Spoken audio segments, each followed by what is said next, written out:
Oi, pessoal, bom dia. A informação inicial é que todos os trabalhos que estão sendo feitos e que eu vou apresentar aqui, eles fazem parte, na realidade, de um programa de pesquisa que fica ali dentro da Unicamp, no prédio da Embrapa. Então, o que a gente tem, na realidade, são trabalhos de pesquisas e que são, por conta do Assad, expandidos a praticamente todos os centros da Embrapa no Brasil e a outras universidades colaboradoras e que têm colegas que trabalham nesses mesmos programas. Então, os trabalhos apresentados aqui fazem parte dessa rede, não é uma rede convencional, mas é uma rede bastante, entre aspas, amigável, porque vários pesquisadores fazem parte dos trabalhos. Isso é convencional no prédio que nós temos lá da Embrapa, dentro da Unicamp. Então, todos os trabalhos que forem apresentados aqui sempre têm outros participantes, seja internamente a universidade, internamente a Embrapa Campinas ou, de uma forma geral, em todo o Brasil.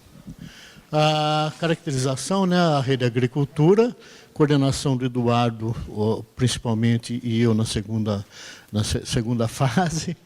A Embrapa CNPq é a coordenadora, e as instituições participantes, a Unicamp, a APAR, de Londrina, a Federal de Viçosa, o IPA, IPAGRES, ALC, FEPAGRO, e alguns outros colegas com participação em menores. O apoio financeiro, as bolsas e alguns equipamentos da Rede Clima e os projetos de pesquisas, na realidade, são financiados pela Embaixada Britânica, em grande parte, a CLUA, Climate and Land Use Alliance, e a WRI, World Resource Institute. Okay? Sou eu que tenho que mudar.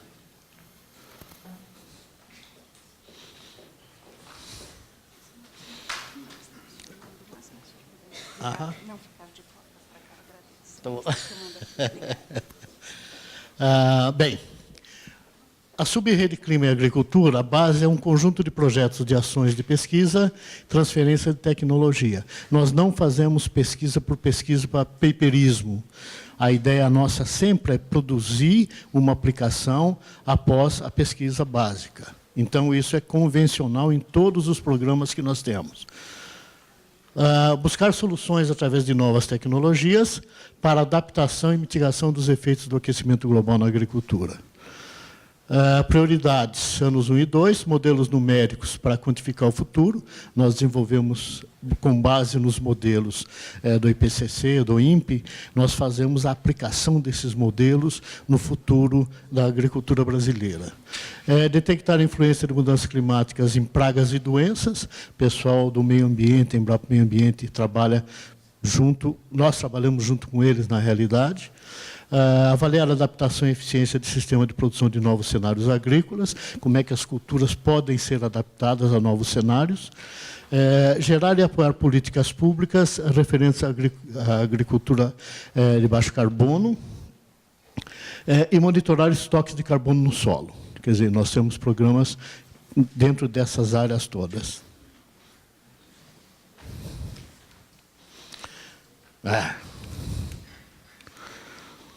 Aí. Então, de um modo geral, a participação nos trabalhos e que formam basicamente uma rede mesmo, todas essas instituições ao redor do Brasil. Viçosa, o CPTEC, vários deles, e as Embrapas, os centros de Embrapa também ao redor do Brasil.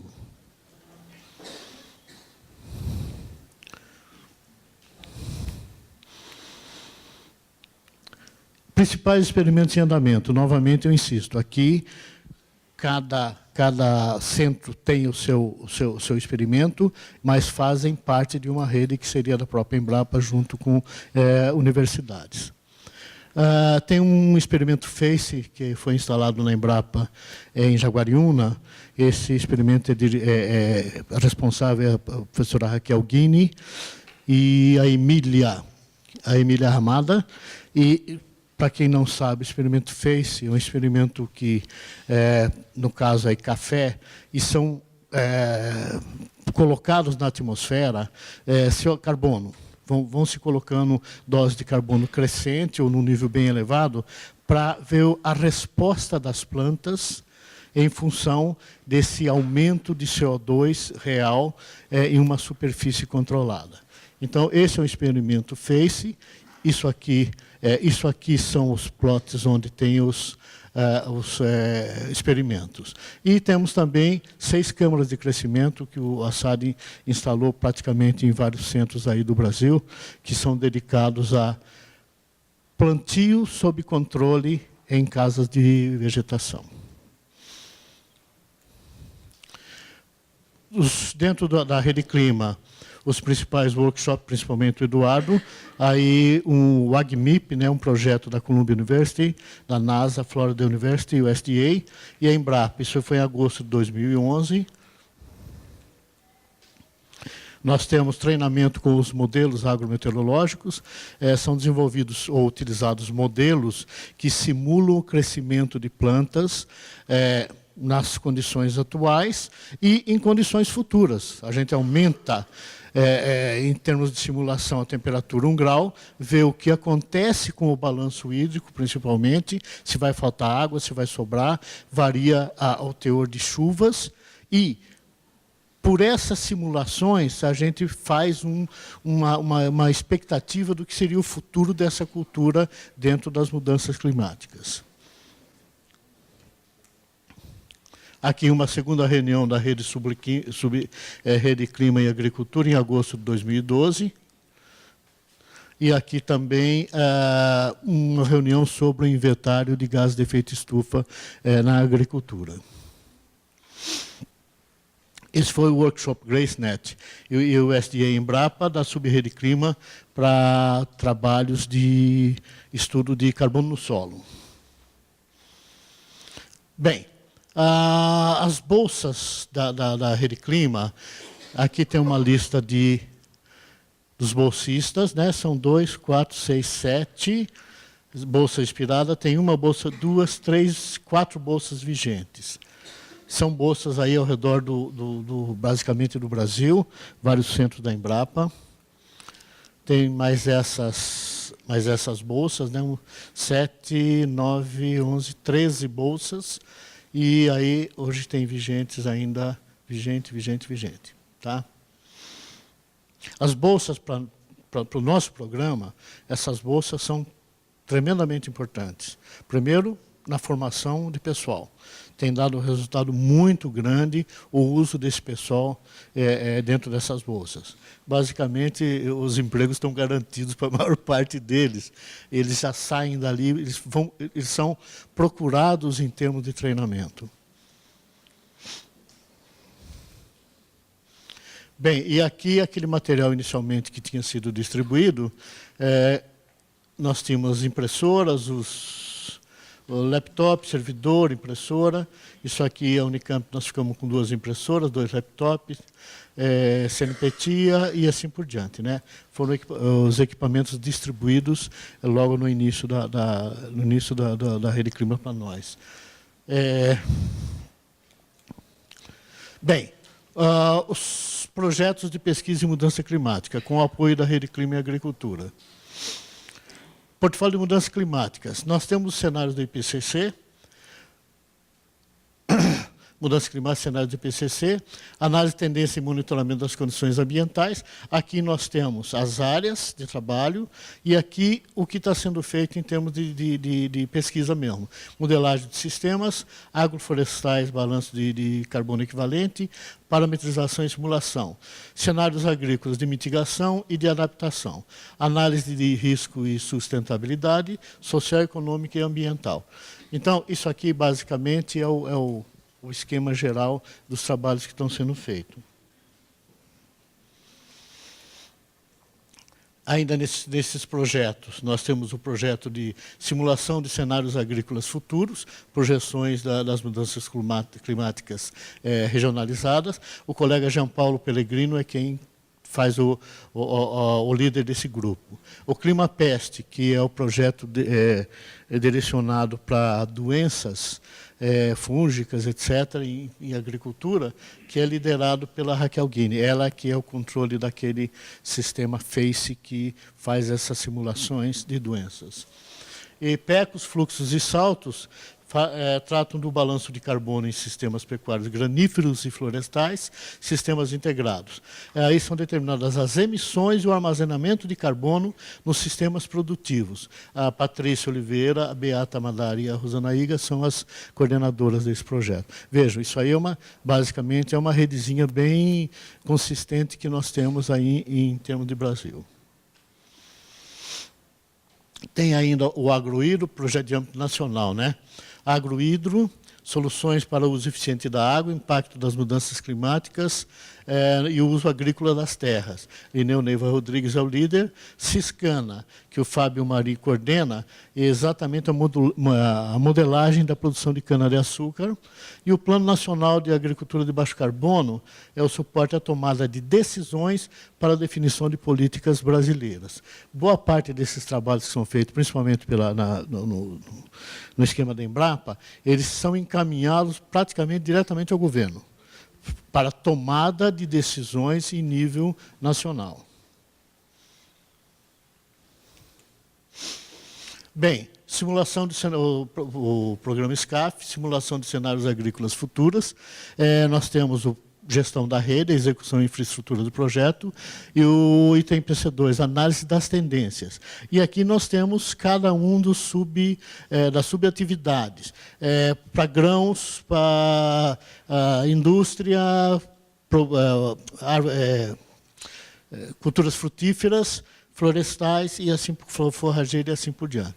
Tem análise econômica dos cenários agrícolas futuros e a tecnologia de informação para a base de dados e simulação. Veja que é um programa bastante grande, bastante abrangente na realidade. Ainda nos projetos de gás de efeito estufa em estoque de carbono e das emissões, nós temos agrogases, o gás de efeito estufa na pecuária, o PECOS, efeito estufa nos grãos e o efeito de estufa em floresta. E aqui, mais ou menos, é o esquema de funcionamento desses projetos, né? Nós temos aqui Amazônia, Cerrados, Caatinga, nas diversas regiões brasileiras, e são feitas modelagem do sistema, socioeconômico ambiental, sensoramento remoto e classificação, sistema de informação e integração. Isso aí envolve equipes diferentes de programa, ou seja, é um projeto realmente abrangente. Por isso que eu digo que isso aí é, por si só, uma rede. Aqui é outro projeto, né? Gestão do projeto de adaptação de tecnologias e cenários futuros, o Agrohidro. Aí nós temos modelagem, bacias experimentais de monitoramento e análise das tendências. Interações com instituições nacionais em temas de interesse nacional para fins de pesquisa. Inventário da agricultura, a Rede Clima, e essas são as pessoas envolvidas no inventário. Inventário corporativo, gases, protocolo de GHG. Renato Rodrigues Bruno Alves, monitoramento do programa de agricultura de baixo carbono, Fundo Clima e assim por diante. Nós temos pessoas aí envolvidas em todo esse esquema. Repito novamente, praticamente essa rede de agricultura, ela não é quase que uma sub-rede, é uma rede de muita atividade. Alguns resultados que nós temos.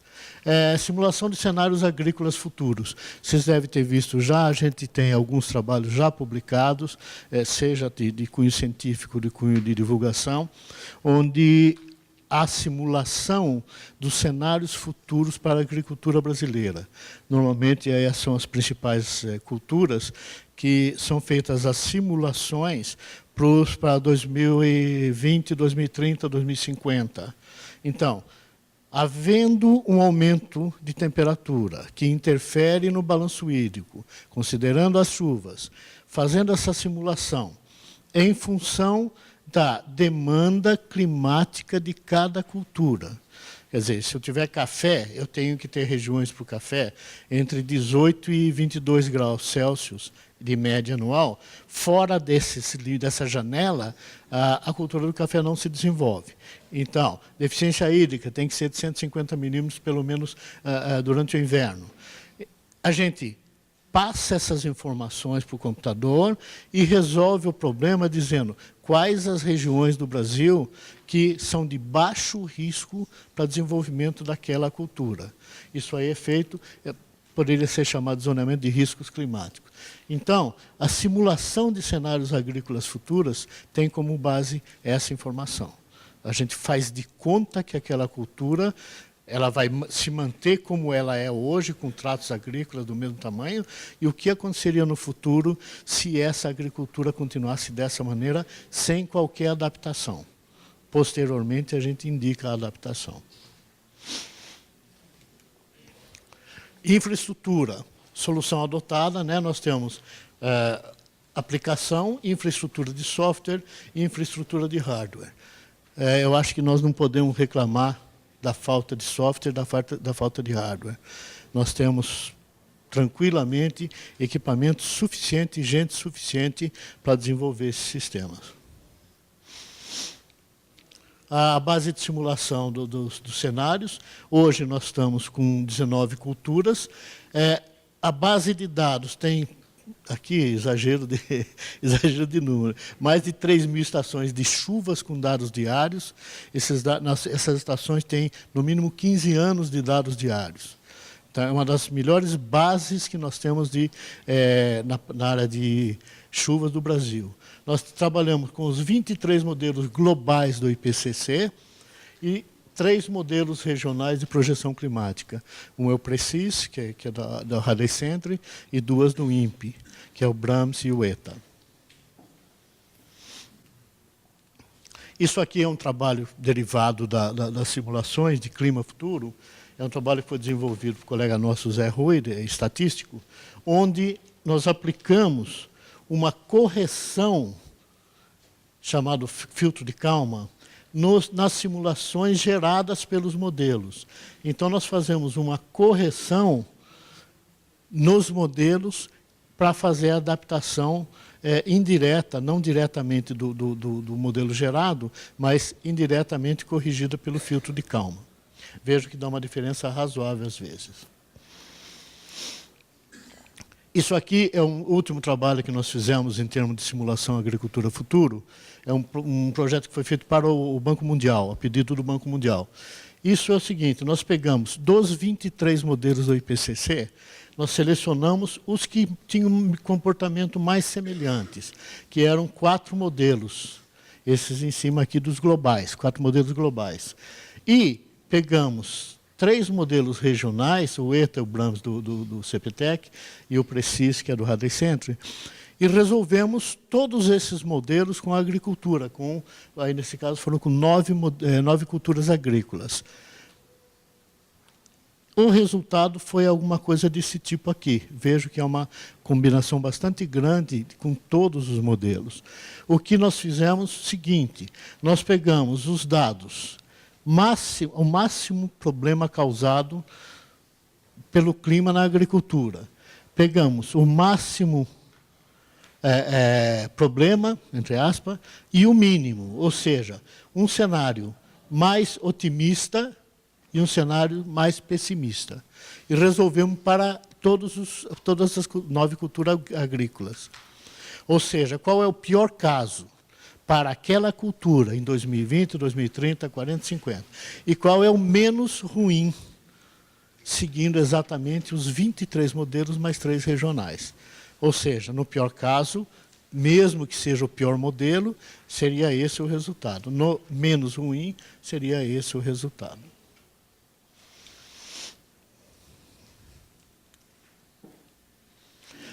Isso aqui foram os resultados que nós obtivemos, né? Nós tivemos para a soja, vermelho significa alto risco, verde baixo risco.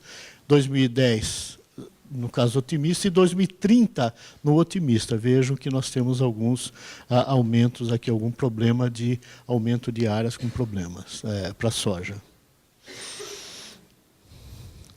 Isso aqui é para o trigo de alimentação, né? Vejam a mesma coisa, nós temos os mesmos indicativos. Aqui seria alto risco, baixo risco, e para 2030 nós temos essa condição. Nós temos município por município listado, não é em mapa só, nós temos uma lista de municípios com maior risco, menor risco e assim por diante. Isso aqui é para arroz, é o mesmo caso, né? Os resultados obtidos para arroz, isso aqui no Brasil.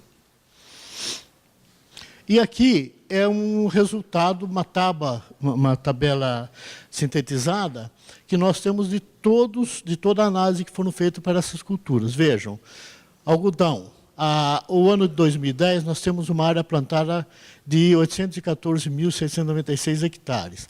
Arroz, essa área aqui. Cana, feijão da estação das águas e da estação seca. E assim por diante. Todas essas culturas, né? Milho, soja e trigo. Isso para 2010. Nós temos um cenário pessimista, que é aquele de maior aumento de temperatura. Quais seriam as áreas? Quais seriam as áreas para 2020? Quanto seria o problema, né, a diminuição de área em função do aumento de temperatura? 2030, a mesma coisa. No cenário pessimista. E no cenário otimista, de menor aumento de temperatura, quais seriam as correções que nós teríamos que fazer das áreas? Vejam essa coluna aqui do delta porcentagem. No feijão de verão, nós teríamos até 57% de produção a menos em função da temperatura que fosse chegar naquela época. No cenário otimista, vejam que nós temos quase que a mesma coisa do que no pessimista. Ou seja, o feijão está ferrado.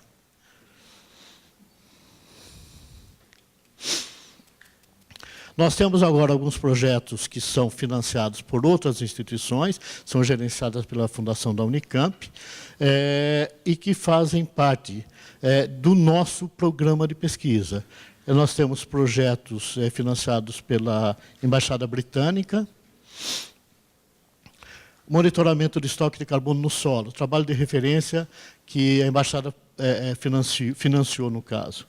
Fizemos 170 pontos amostrados, isso significa o seguinte: nós vamos para o campo saber qual é o estoque de carbono no solo, em culturas de pastagem, por exemplo, que é nesse caso aí, a 5 centímetros e a 30 centímetros. Tradamos aquilo ali, tiramos a amostra, vai para o laboratório, analisa quanto de carbono tem e aproveitamos para fazer outras variáveis do solo que interessa para a gente. Nitrogênio, cálcio, potássio, etc. e tal. Então, nós temos 170 pontos amostrados, sul, sudeste, leste, centro-oeste e nordeste do Brasil, vegetação nativa, pastagem, integração lavoura-pecuária, integração lavoura-pecuária-floresta. Em cada uma dessas unidades, nós tradamos e obtivemos amostra de solo. Isso foi finalizado em dezembro de 2001 e está sendo publicado na BioGeoscience. Esse é o esquema de coleta de amostra. Isso aqui é em pasto, né? Limpa, cavoca, põe o anel, retira a amostra e leva para o laboratório para fazer análise. 170 pontos, e nós fizemos na Amazônia posteriormente. Isso aqui é um resultado já obtido do trabalho já feito, o relatório feito. Aqui nós temos todos os valores, né? E isso aqui é uma síntese do que foi feito no estoque de carbono no solo. Isso aqui é para pastagem. Os resultados nos biomas, Cerrado, Mata Atlântica, Pampa, etc. e tal, os números de amostras, o carbono equivalente de 0 a 30 e o carbono equivalente de 0 a 5. E a Climate and Land Use Alliance também agora está patrocinando para a gente, é o mesmo trabalho que está sendo feito na Amazônia. Coleta de dados na Amazônia, a semana retrasada foi feita a última coleta no Pará. Então, nós estamos fechando esse projeto também, que é o de monitoramento de estoque de carbono. Isso aqui é um exemplo do que nós coletamos na Amazônia. E aqui, finalmente, nós temos, dentro do programa, nós tivemos em andamentos, estamos com 6 mestrados e concluídos 2, doutorados 8, 8 alunos de doutorado, 2 concluídos. Pós-doutorado, 2, só que acho que tem 3 agora, né, que nós estamos com mais pós-doutorado. Iniciação científica, bolsa de nível técnico, 15. Publicações em revistas internacionais com avaliação por pares, 15. Em revistas nacionais com avaliação por pares, 12. 3 livros e 2 capítulos, são 3 capítulos de livro, saiu mais um. Aplicativos computacionais livres, 1, e interações com outras subredes, 1. E eu acho que isso é tudo, tá? Obrigado.